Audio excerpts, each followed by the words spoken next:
오늘은 3월 13일 수요일입니다. 오늘은 미국 증시가 2월 소비자 물가지수를 소화를 하면서 3거래일 만에 일제히 상승 마감했습니다. 오늘 다우 0.61% 상승해서 다시 39,000을 넘어서 39,005. S&P 500 지수 1.12% 상승해서 5,175. 사상 최고치 또 17번째 돌파했습니다. 나스닥 1.54% 상승해서 16,265. 필라델피아 반도체 2.09% 상승해서 4,992입니다. S&P 500 지수가 지난 7일 5,157에 이 고점을 기록을 3거래일 만에 다시 경신해서 올해 들어서 벌써 17번째 기록 경신 중에 있습니다. 다우지수와 나스닥 지수 역시 사상 최고치 경신을 바로 눈앞에 두고 있습니다. 나스닥 종합지수는 16,274에 9포인트가 모자르는 16,265까지 다시 올라섰습니다. 지난주 금요일과 월요일 이틀 동안 5% 이상으로 가장 많이 하락을 했던 필라델피아 반도체 지수가 오늘 2% 이상 상승을 했는데 3배 레버리지인 SOXL을 보면 지난 이틀 동안 무려 15.5%나 급락을 했습니다. 지난주 금요일과 이번 월요일 말이죠. 이틀 동안 15.5% 급락을 한 후에 오늘 다시 6% 이상 급등을 했어요. 이렇게 지수가 하루에 1% 이상만 오르내려도 레버리지는 3배로 출렁이는 심한 변동성을 보여줍니다. 지난 5년 동안에 원화로 나스닥 100에 투자를 하는 타이거 나스닥 100 ETF와 레버리지의 이 수익률을 비교를 해보면 타이거 나스닥 100 대표적이죠. 5년 동안에 185% 거의 3배 가까이 상승을 한 거죠. 100% 2배, 200% 3배, 185%니까 2.85배, 3배 가까이 상승을 했는데 비해서 SOXL은 440%, TQQQ는 347%, FNGU, 빅테크주죠. FNGU는 681%, 무려 정말 수익률이 좋은 타이거 나스닥 100에 비해서 5년 동안에 투자를 했더니 2배에서 거의 4배 수익률의 차이가 납니다. 그러나 5년을 보유하는 과정에 일반 종목에 비해서 3배로 오르내리는 이 변동성을 견뎌내야만 하는 가능한 수익률 아니겠습니까?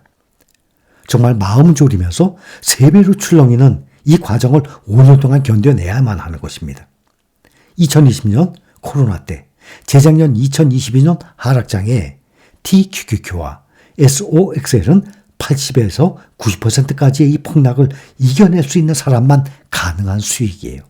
그러니 1년, 5년 수익률을 보면 정말 좋은 타이거 나스닥 100에 비해서도 월등히 높은 수익률이에요. 그런데 이 수익률만 보고 무조건 투자할 수는 없는 것입니다. 이 과정에 반토막이 아니라 80%, 90%의 폭락을 과연 견뎌낼 수 있느냐? 또 그렇게 8, 90%의 폭락을 했을 때 과연 이 저가 매수를 할 수 있는 용기를 가지고 있느냐? 이것이 문제인 거지. 무조건 이 주가 상승폭만 보고 무조건 투자했다가 마음고생 아주 심하게 하는 경우를 꼭 예상을 해야만 되는 것입니다. 오늘 인공지능 분야 대장주 엔비디아가 7.16% 급등을 했습니다. 오늘 지수 상승을 주도했어요. 마이크로소프트 2.66%, 메타도 3.34%, 상당히 큰 폭으로 올랐습니다. 기업용 소프트웨어 업체 오라클이 깜짝 실적 발표로 주가가 12% 가까이 급등 마감했습니다.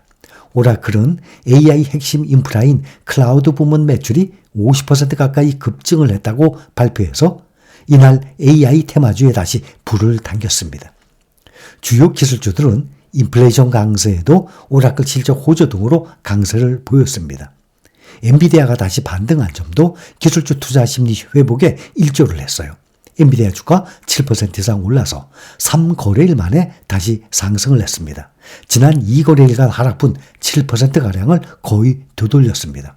5.5% 하락했죠. 또 어제 2% 하락을 했죠. 인공지능 수혜주로 꼽혀온 슈퍼마이크로 컴퓨터 주가도 7.66% 급등했습니다. 국내에서 원화로 세계적인 반도체들에 투자를 할 수 있는 에이스 글로벌 반도체 탑4 이 ETF 여러분들께 계속 소개를 해드렸습니다. 또 이 종목으로 갈아타신 분들도 많이 계실 겁니다. 지금도 만족스러운 수익률이지만 앞으로 시간이 갈수록 그 수익률은 점점 높아져 갈 것입니다.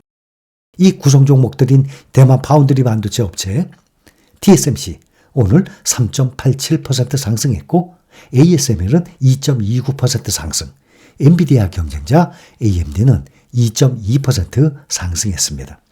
필라델피아 반도체의 주요 종목들 가운데서 두 종목만 조금씩 하락했습니다. 브로드컴과 마벨 테크놀로지만 하락을 했어요. 애플 상승폭이 크지는 않았지만 사흘째 오름세를 이어가고 있습니다. 매도세가 과하다는 이 애널리스트들의 지적이 잇따르는 가운데 애플은 0.28% 오른 173.23달러로 마감했습니다.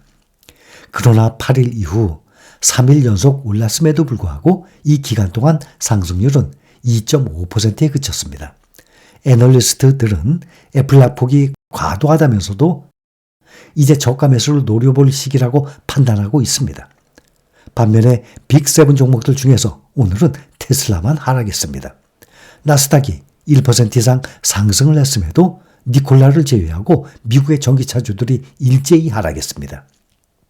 테슬라는 0.13%, 리비아는 2.52%, 루시드는 2.34% 각각 하락했습니다. 이에 비해서 니콜라만 0.14% 상승했습니다. 일단 테슬라는 전 거래일보다 0.13% 하락한 177.54달러를 기록했습니다. 반대로 중국의 전기차 3인방은 모두 상승 마감했습니다. 오늘 미국 증시는 엔비디아 랠리로 일제히 상승했습니다. 특히 나스닥이 1.54%로 크게 상승했습니다. 그럼에도 미국 증시의 빅테크 7 종목들 중에서 대표적인 기술주인 테슬라만 하락한 것입니다. 이것은 중국에서 판매가 부진하다는 소식 때문으로 풀이가 됩니다. 중국 자동차협회 자료에 따르면 지난주 테슬라의 중국 판매가 전년 대비 20% 급감한 것으로 나타났습니다.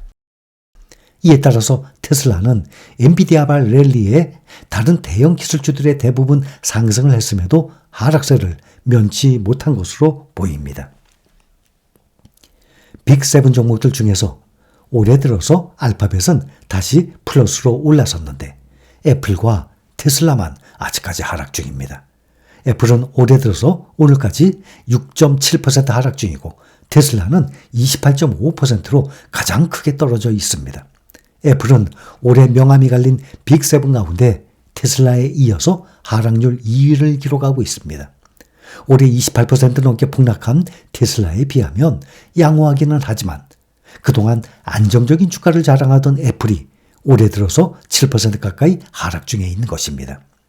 시가총액이 2조 6,750억 달러에 그쳐서 파죽지세로 순위가 상승하고 있는 시총 3위 엔비디아 시총이 2조 2,970억 달러와 격차가 3,780억 달러로 좁혀졌습니다.